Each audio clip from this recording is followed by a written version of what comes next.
నువ్వే నా మీద ఎక్కువ కోపడాలి నాన్న. నన్ను కొట్టు తిట్టు ఏమైనా చేయనాను, కానీ దయచేసి లోపలే పెట్టుకుని కుమిలిపోకు నాన్న.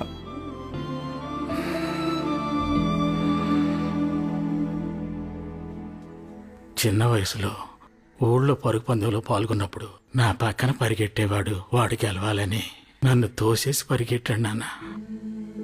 ఆ రోజు ఇరిగిన కాలు ఇంకా నేను కుంటుకుంటా నడుస్తున్నాను. కానీ అదే తప్పు నా పిల్లోడు చేయలేదన్నప్పుడు నాకు చాలా సంతోషంగా ఉంది నాన్న. నీకేమైనా పర్వాలేదు, ఆ పిల్లోడి జీవితం నాశనం కాకూడదని అందరి ముందు తప్పు ఒప్పుకున్నావు చూడు, అప్పుడే నువ్వు నా కొడుకు అనిపించావు. అన్నీ పోయి బాధపడద్దు నాన్న, తిరిగి లేచి పరిగెట్టు. నాన్న నేనున్నాను, చూసుకుందాం.